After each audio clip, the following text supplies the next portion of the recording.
happened last week to really hurt their performance and hold down their production, but I would dare say that this week in practice, there's a lot of talk about they're going to increase their proficiency. And that was a good start, getting the playmakers involved. Mentioned that to me pregame. That's what they did there. Yeah, I think a lot of people think the coaching staff really gets on.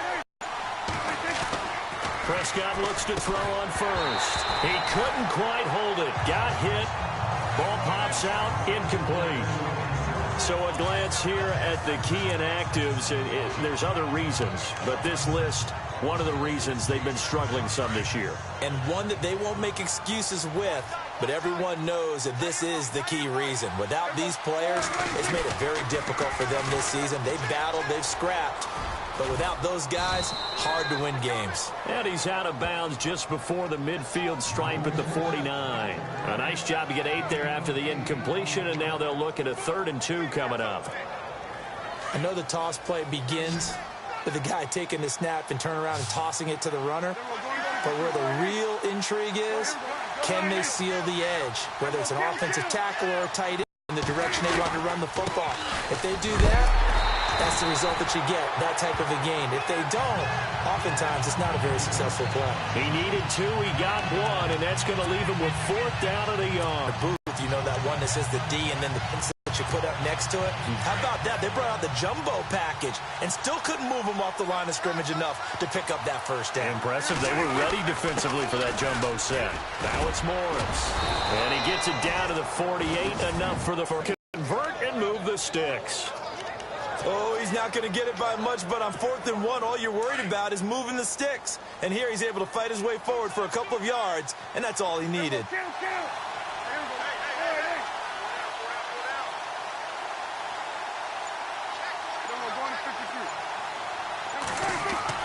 First down, Prescott. It's a short one him. And he'll take it down shy of the 45 at the 46. Give him a couple on the catch. It's 2nd and 8. Well, the strategy was evident there. Get it to your tight end and make it a one-on-one play with a cornerback. Who's usually going to win that one? The tight end, but not there. Not in this situation. How about the corner defeating that logic and making a really nice tackle? A 2nd down throw for Prescott. Out to the flat. That's complete to his running back. And he'll be taken down at the 44-yard line. It'll be a pickup of just 2, and they're going to have a 3rd down. I know most of the time when the ball's in the air, you're thinking wide receiver, tight end, but running backs, they can be a big part of any passing offense nowadays.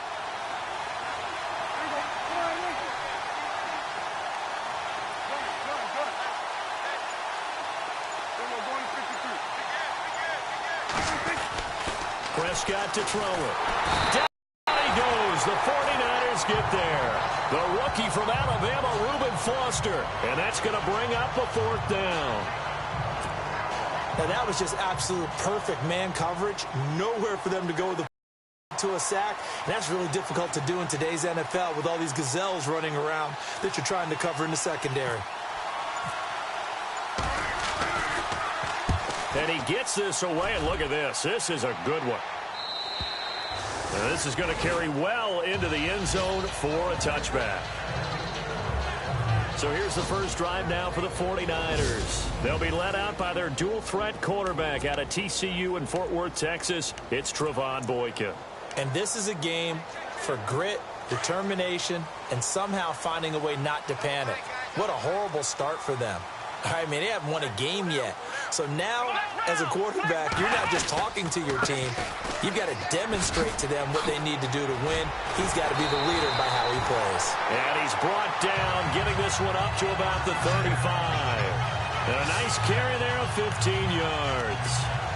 I think we saw some of the best qualities of Carlos Hyde on that run. Able to pick up something there, being physical running the football.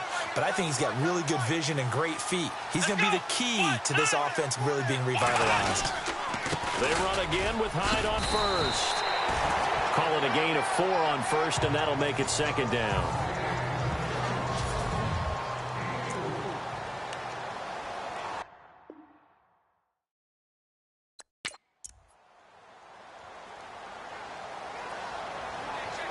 See if they stay on the ground for 2nd down.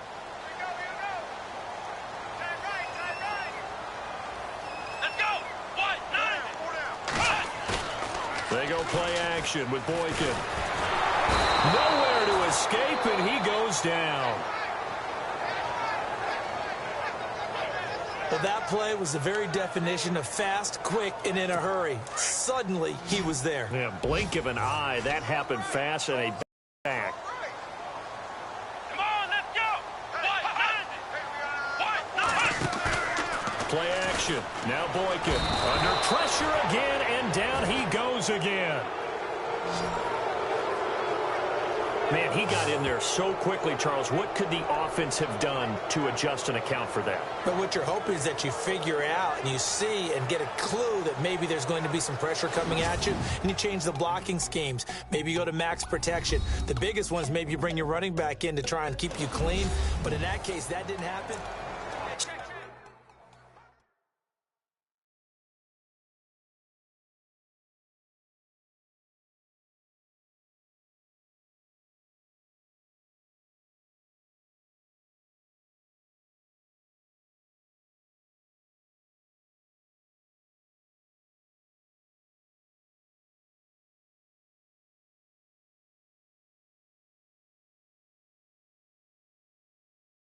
Second quarter now. Brandon Gaudin, Charles Davis with you. It's the 49ers in control of the football, but likely not for long as they're in punt formation to kick it away.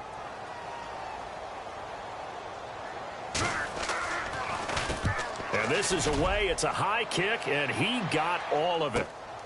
That's fielded at the 8-yard line. Dancing away at the 30. Nearly a huge return, as it is still a very good one. 24 yards. And the Cowboys will take over the football with a 1st and 10. We get a look now at the 49ers defense as they get into position. And as we're going to see right here, they have been laying some pretty electrifying hits in this one. And these are for real, okay? As you watch, think about putting yourself in that spot, about being the ball carrier or the receiver. I don't want to. And then taking that shot, it is something else. It's not like when we were watching that video clip where they showed you how they make sounds for movies. This is for real. On 1st and 10, Prescott. And on the left side, he's got Witten. And he'll be brought down shy of the 40 at the 38-yard line. 5 yards on the catch there, brings up 2nd down. When you execute a crossing route really well and give them a chance to let it develop a little bit, you can gain some significant yardage hitting your tight end on that one.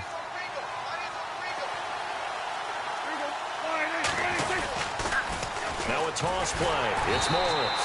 And he'll lose yardage on the play back at the 37-yard line.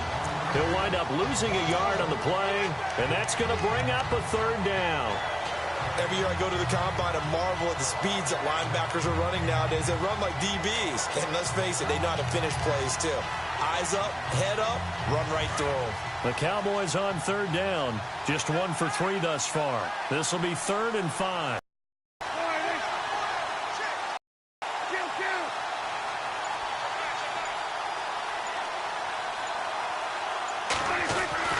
Now Prescott.